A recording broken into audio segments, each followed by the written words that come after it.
Hi friends, అందరికీ నమస్కారం. Friends, EPFO ఎవరైతే అకౌంట్ ఉందో వారందరికీ సంబంధించి మరొక ముఖ్యమైన అప్డేట్ అయితే రావడం జరిగింది. సో దానికి సంబంధించిన వివరాలు తెలుసుకుందాము. వీడియో పూర్తిగా చూడండి, అలాగే తప్పకుండా లైక్ చేసి ఛానల్ని సబ్స్క్రైబ్ చేసుకోండి. ప్రభుత్వం నుంచి వచ్చే ముఖ్యమైన అప్డేట్స్ అన్నీ కూడా ఎప్పటికప్పుడు మన ఛానల్ ద్వారా మీకు ముందుగానే తెలియజేయడం జరుగుతుంది. ఇంకా వివరాల్లోకి అయితే వెళ్ళిపోదాము.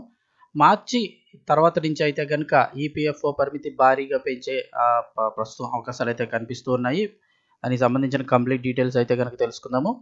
ఎంప్లాయీస్ ప్రావిడెంట్ ఫండ్ ఈపీఎఫ్ వేతన పరిమితి అయితే కనుక త్వరలోనే పెరిగే అవకాశం అయితే ఉంది. 11 ఏళ్ల తర్వాత మరోసారి పరిమితిని పెంచేందుకు కేంద్ర కార్మిక శాఖ కసరత్తు చేస్తోంది. వేతన పరిమితి పెంపుతో ఉద్యోగుల యొక్క సామాజిక భద్రతకు మరింత ధీమా కలగడంతో పాటు పదవీ విరమణ సమయంలో ఉద్యోగికి అందే ఆర్థిక లబ్ధి కూడా భారీగా పెరుగుతుంది. వేతన పరిమితిని చివరిసారిగా 2014లో 6,500 నుంచి 15,000కు పెంచారు. ఆ తర్వాత ఇప్పటి వరకు పెంపుదలపై ఎలాంటి చర్చలు జరగలేదు. అంటే 2014 నుంచి అంటే ఇంచుమించు 10 ఏళ్ళు పాటు అయిపోయింది. 10 ఏళ్ళు దాటి 11 ఏళ్ళు అయిపోతుంది. ఇక ఈ అంశంపై ఇటీవల పార్లమెంట్లో పలువురు సభ్యులు లేవనెత్తగా అందుకు స్పందించినటువంటి కేంద్ర కార్మిక శాఖ మంత్రి మన్సుఖ్ మాండవీయ ఈ నిర్ణయం కేంద్ర ప్రభుత్వం ఏకపక్షంగా తీసుకోదు, వాటాదారులతో చర్చించాల్సి ఉంటుంది. అంతేకాకుండా కార్మిక సంఘాలు, పారిశ్రామిక సంఘాలతో కూడా చర్చలు జరపాల్సి ఉంటుంది. అయితే పెంపు అంశంపై కేంద్రం సానుకూలంగా ఉందని అయితే మాత్రం చెప్పారు. దీంతో ఒక్కసారిగా వేతన పెంపు అంశం ఇప్పుడు తెరపైకి వచ్చింది.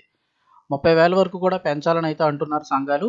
ఈపీఎఫ్ 1995లో అమల్లోకి వచ్చిన సమయంలో ఈపీఎఫ్ వేతన పరిమితి 5,000గా ఉంది. ఆ తర్వాత 2001లో అప్పటి జీవన వ్యయం అంటే అప్పుడు ఖర్చులు, అప్పుడు పరిస్థితులను బట్టి వేతనాల స్థితికి అనుగుణంగా ఆ వేతన పరిమితిని అయితే 6,500కి పెంచారు. ఆ లోపల ఉన్న వాళ్ళందరూ కూడా 6,500 దగ్గర ఉన్న వాళ్ళు ఈపీఎఫ్ఐ కట్టుకునేటట్టు అయితే కనుక తర్వాత 13 ఏళ్ళ తర్వాత దీన్ని 15,000కి పెంచారు.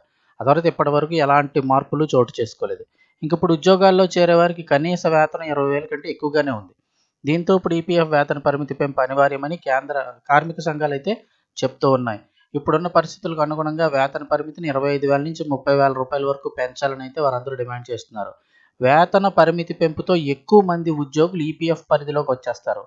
అంతమంది రావడంతో ఈపీఎఫ్ ఉద్యోగుల పొదుపు కూడా మరింత పెరుగుతుంది. యాజమాన్యాలపై కూడా కొంత భారం పడినప్పటికీ కూడా ఉద్యోగులకు మాత్రం పీఎఫ్లో భారీగా పొదుపు ఉంటుందనేది కేంద్ర కార్మికుల సంఘాల నేతల అభిప్రాయం. అయితే వేతన పరిమితి పెంపు అంశంపై ఈపీఎఫ్ ఆధ్వర్యంలోని central board of trustees CBT సమావేశంలో చర్చించి నిర్ణయం తీసుకోవాల్సి ఉంటుంది. సిబిటి సమావేశం ఇప్పటివరకు షెడ్యూల్ కాలేదు. సాధారణంగా అయితే మార్చి లేదా ఏప్రిల్లో జరిగే రెగ్యులర్ సమావేశంలో ఈ అంశాన్ని చర్చించే అవకాశం ఉందని అధికార వర్గాలు అయితే చెప్తూ ఉన్నాయి. సో త్వరలోనే ఇది 25,000 నుంచి 30,000 వరకు కూడా పెరిగే అవకాశాలు అయితే కనిపిస్తున్నాయి.